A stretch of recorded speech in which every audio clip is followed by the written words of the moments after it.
if you have a man or a foreman that is a production foreman, go out, blow it out, let's get this thing done, let's go move it, and you try to put it on a Mirage pod job, that's a mistake. Yep. It's not going to work. Exactly. You got to get that guy that's calm, collected, and do what he's got to do. Super methodical. Exactly. Yeah. And those guys are hard to find. They are specialized. Yeah, you know, they are. Yeah. Their demeanor and stuff like that. We struggled, but we're there. Good for you. We're there. We're getting it, and good for you. The contractors that we're working for, they're pretty happy with what we got going on now. So good. Not to say that I didn't get slapped in the hand. I did. Oh, yeah. I definitely did. There's a learning curve for that for sure. Did you have somebody in your family get you in the trade? Yes, I did. My brother Manuel got me in the trade. He married a gal that their family were a bunch of lathers. A bunch of lathers. Yeah. The Espinosa family. Well known. They are very well known in the industry. And that's how I got involved. Got it. Yes. That's how I got involved. Joe Espinosa was one of the guys how we got in here. Sal Espinosa. I don't know if you know the names or not. But the last guest that I had on, Carlos Flores, he's with Martin Brothers, and he's been with them for 25 years. He was working for Kennedy, and that's where Joe came from, right? That's correct. Kennedy Plastering. Kennedy Plastering. Yeah. Yes. So, and he was a superintendent? He was he was one of their foremen out there. Got it. Yeah. A lead foreman. I think the superintendent for the lathers out there was Ken Wesson. Yeah. Yeah. Who I worked under for a while. Got it. Great guy. Yeah, he was, I never met him, but he had a great reputation. Yeah. Very sharp guy. Hell of a tire, huh? Yeah. Yeah, that's what I heard. Yeah. He came, he was in the game in the 50s and 60s. And when all that tie-on was what was going on. Right. Interior, exterior. So, yeah. And so you came out of high school. Yes. I came out of high school, and I went to a company, a plastic company. I was working as a machinist right out of high school. So it's funny because it seemed like somehow or another in my life, I'm involved as a leader. I was never a follower. Got it. I was kind of like a leader, you know. And that was I remember even when I was a young man, that was kind of happening. I would, come on, let's go over here and do this instead, But so when I got out of high school, I went to this company called Transwrap. It was a plastic company. I didn't know anything about machines. I didn't know nothing. I knew nothing. But I knew numbers at that time. So I go to this company. They hire me. I'm working for about 5-6 months. All of a sudden, I'm in charge of a machine. Wow. Yeah. Then I'm working. I'm still going. Probably within a year and a half, I became the lead machine foreman for all machines. Is that right? Yeah. Wow. I mean, it just happened that way. And then... was this like injection molded plastic? Yes. Okay. Yeah, it was like injection molded plastics. You had to do die cast, all this stuff, and a lot of sheets and just a lot of different stuff that they had going on. So I did that, and then I left there because my brother was already in the trade, and obviously the pay I was getting was nothing compared to what he was getting, And he's like, "Hey, dude, what are you doing over there?" And blah blah. I go, "Well, I'm making a living, man. I'm comfortable, having a good time." Yeah. And he goes, "Well, come here, let me show you something." So he shows me his check, and I go, "What's that for? A month or 2 weeks?" "No, that's my weekly pay." I go, "Well, hell, I'm doing something wrong. Sign me up." Oh yeah. Yeah. Sign me up. And that's how I got into the trade. Got it. Yes. Got it. That's happened to a lot of guys that got in. They knew somebody in the family or whatever. There's a couple guys that got in through like newspaper ads and stuff like that, but it was always like you were living like a millionaire all of a sudden. Yeah. You know, It's just different, you know. the pay. Yeah. And I tell a lot of kids and stuff. I go, take the industry, take it serious, get in there, do your best, do as hard as you can. These guys, I'm telling you, these guys do see what you're doing. They are looking at you. Mm-hmm. They're looking at you. Yeah. You just got to go out there and want it and work. Show them that you want it. Mm-hmm. You know, the industry's been great to me, and I think it's to a lot of us, right? Absolutely. Lathing's been phenomenal to me. Yeah, and that's what I'm saying is I love it.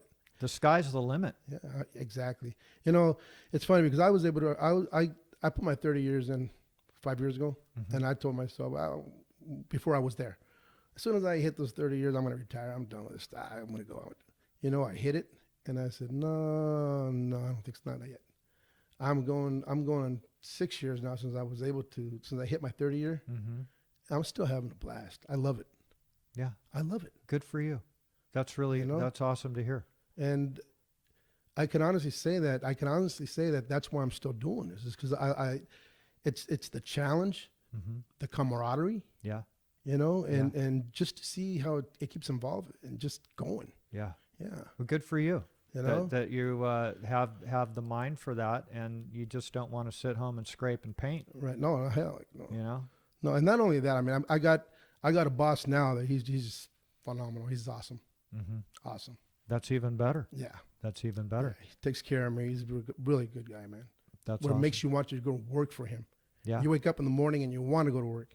You want to go give him what he's paying you to do. You What know? more can you ask for? Yeah, And even he's doing something right because he's motivating you, absolutely. right? Yes. So that's what's his name? Tim Funk. Tim Funk. Tim Funky. Yeah. He was actually a carpenter by trade. Like a wood carpenter. A wood carpenter by trade. Got it. Yeah, a wood carpenter by trade. Wow. And he built his company by, I don't know how he did it, but he did it. You know, like I said, the guy's phenomenal. That's He's awesome. very smart too. I mean, just, That's nice to hear. you know, sharp and yeah. Nice to hear. How many years have you been with Mirage? I've been with Mirage now for 7 years. Got Yeah. quite a while. Yeah.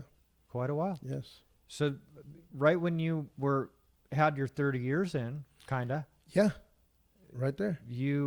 were you a superintendent for another company? I was a superintendent for a company called McKinney Drywall. Got it. From So McKinney that's where Drywall. Bob Chavez. That's where me and Bob hooked up. Yeah.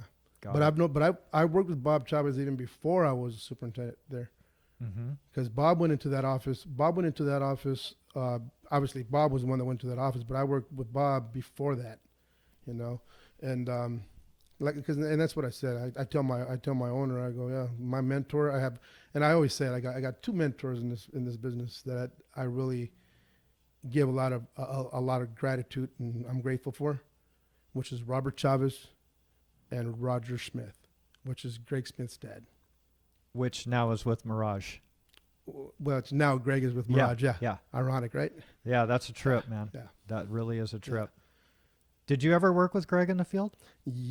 I ran into Greg in the field with a company called Southern California Drywall, and this is way back though. This is way back. This is back. I'm gonna say probably 89 or 90 around there. We were working at St. Jude Medical Center, and no, I'm sorry. Yeah, St. Jude, was it St. Jude or City of Hope? I forget which one it was, but yeah, that's when I ran into Greg for a little bit, and I didn't know that Roger was his dad though. Got it. Yeah, Yeah. Greg didn't get into that his dad was an icon Yeah. in the industry. So that's interesting. Really well known. I mean, Got it. he did a lot for me, Yeah. you know, knowledge wise. Yeah. Oh yeah. So he was your foreman? He was my foreman. Yes, he And- was my foreman, and Bobby was also my foreman. Got it. And then they taught me, and then all of a sudden I became their foreman. Well, that's You cool. know, I Yeah. became their foreman, and then I've been involved to a superintendent after that. You know, so yeah. Yeah. Good for you. Good for you. Yeah. It sounds like you've had a great career. Well, I busted my ass. Nobody Yeah. handed nothing to me. No, No. no. Nobody hands anything to you in the construction Hell industry. no. You better want it. You want it, you're gonna earn it, right? You betcha. Yeah. You betcha. It Yes. takes a long time too Yes, it to does. get that. Yes. But you had thick skin too, because Oh, I yeah. know you took a lot of shit, Oh yeah, I like did. like all of us did Yes, we did. back in the day, and Yeah. you shut up and you get it done. Yeah. And that's now you have to talk to people a little bit different compared to what you did. Oh yeah. The way we we can't be doing that no more. came in. Yeah. You know, that's you get a check mark, Oh yeah. right? Oh yeah. No, it's funny because I remember when I first got in the trade. When I first got in the trade, I remember I was like, because you got to understand where I came from. When I was going, I came into the trade. When I came in, I came driving into the job site because I went to the union. I got my. It's funny because the day that I got in the union was the day my son was born. Is that right? That's right. Wow. My son was born on June 5th, 1984. That was the day I went in and signed up into the union.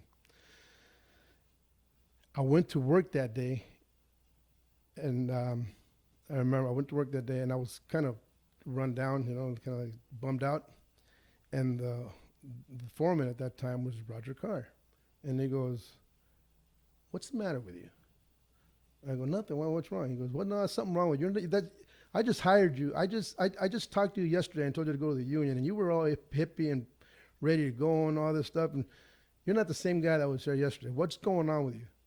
And I go, "Well, my wife's in the hospital. I'm going to have a baby."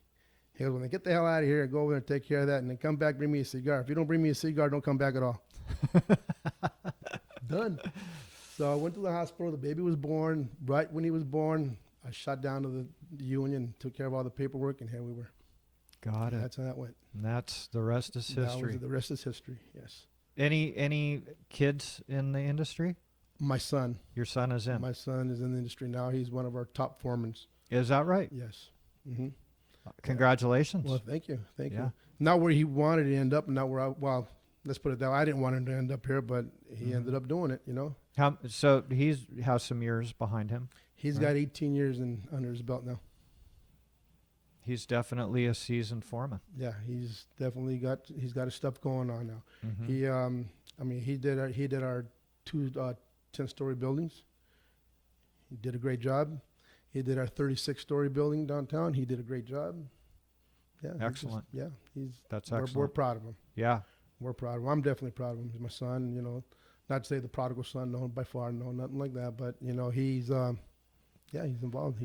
Well, sons of bosses, usually that is very, very difficult for the son, Right. because it's always, well, when I blah blah blah, So it's not what everybody thinks it is in a lot of cases. No, you're right. It's not. You're under a microscope. Yeah. And you can never do as good as what you did. Right. Well, it's I raising him was a pleasure. I got to tell you, because he was a hell of an athlete. Mm-hmm. He was a hell of an athlete. He played football, and he was a hell of a baseball player. He got a scholarship to go to Cal State LA, a pitching scholarship. Wow. And he was, he was already throwing 96 mile an hour fastball. Is that right? The kid had it. He ended up getting the gal pregnant in college. I remember telling him, I go, "Son, you don't have to marry this gal. You don't have to do anything, man. Just keep going, keep playing, keep going to school, keep doing what you're doing. I'll help you out, blah, blah, blah." His words to me were, "You know what, Dad? No. This is my mistake. I did this. I'll take care of it."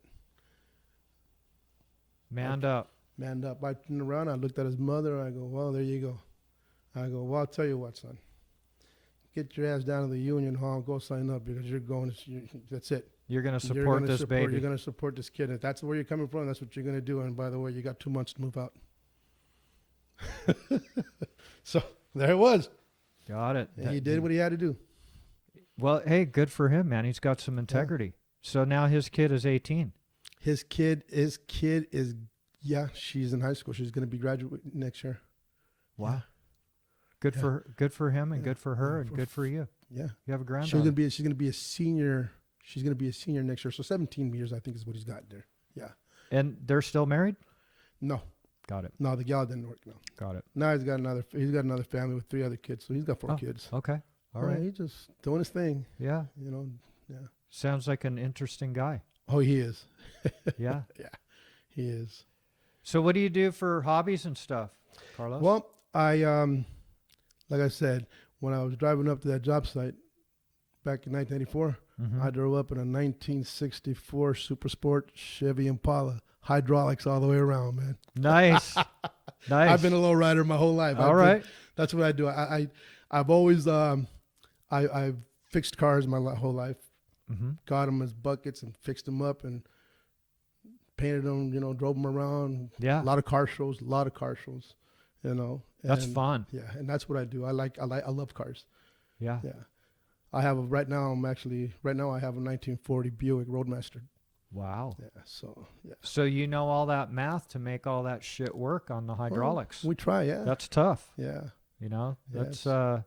you got to know your angles. Oh, I tell you what, there's a lot of stuff going on out there with these cars. Sure. Yes. Sure. You know, you go to these car shows and yeah, you know, it's the old saying that I guess I could say is, you know, people see these cars going down the road or whatever, blah, blah, but if they don't understand it, they won't appreciate it. Sure. You know what I mean? You got to Yeah. understand the just everything behind the scene that goes into getting a car that's rusted, that's